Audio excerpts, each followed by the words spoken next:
We should be standing on that. I'm with you. On that, I am with you. I swear, if I saw they are evil, they are filthy. Because I've got daughters, and you know what? I work with white working class girls who could have been one of those kids groomed. Those girls are like my daughters. And in fact, recently, one of my students, of course I do. One of my students came up to me, and she said, "I'm being groomed," but it wasn't an Asian. It was a white guy. And then I reported that, and I had to protect her. So I was protecting. Obviously, I'd protect anyone. She was one of my students, and an older guy had been taking her out and buying her drinks. And I said, "Well, come on." And obviously wanted something back, but they do it in a clever way. I would say to you, please don't conflate or don't mix together Islam and the behaviour of some people that call themselves Muslims. They might be Muslim by their religion, but their religion has got nothing to do with their despicable behaviour. So the terrorists, Salman Abedi... It does say in the Quran 14 times that you can take whatever you want and possess in different but that's a completely different context. That was in the context of war. That's the context that the Muslim groomers are using. Honestly. Serious? Honestly, I've not heard that before. It's ridiculous. It's like, if I arrested... That's basically crap. If I arrested 10 people over there and then took them away and put them into different cells, they couldn't possibly tell you the same reason unless they all fought. So you know what they're doing is they're trying to justify their filth. They're filthy men, and they are using.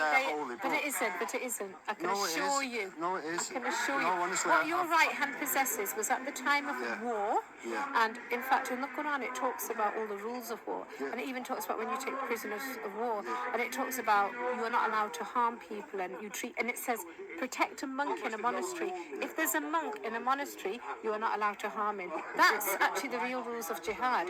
So you know what you get? You get people like this guy, Stephen, who've reinvented themselves, who've made a lot, getting a lot of popularity by dividing people.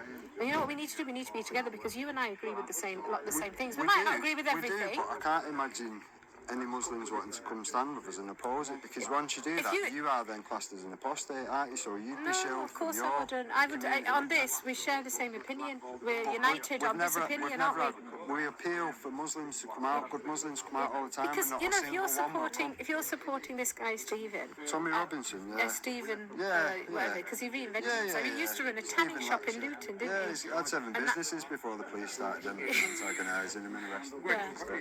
7 properties, 2 businesses. Yeah. Well, he's got a good criminal record as well. Well, he's got these... again, when Syria gets bombed, we get attacked. That's how it works. Yeah, they're saying that... When Syria gets bombed, we get attacked.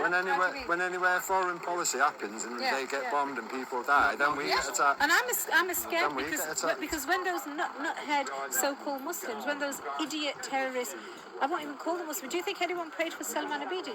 They wouldn't even bury him.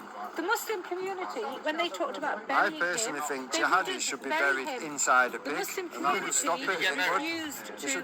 bury him? I don't know, because they did say, because he was from Manchester, and they did say whatever his remains were. Do you agree there should be a special burial for jihadis, putting them in a pig and burying them in a pig? Well, you know what? You get loads of disgusting serial killers, don't you? In America, you get people that do disgusting things, but they still give them a burial. I mean, I'm just saying, in lots of societies, you get really... I think that's a deterrent. Bury him in a pig. Jack the Ripper was given a burial. However evil people are... No, they never found Jack the Ripper. No, the Yorkshire Ripper, sorry. Exactly.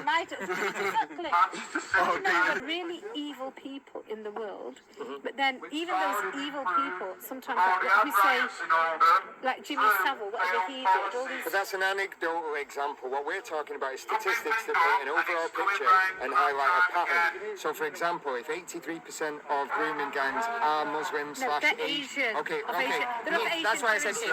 I said if. Pakistani. Pakistani heritage. Okay, because I'm saying it's something to do with culture and religion and nothing politics. to do with religion. That's your opinion. I'm just saying. That's what I'm saying. The media is now rebranding that.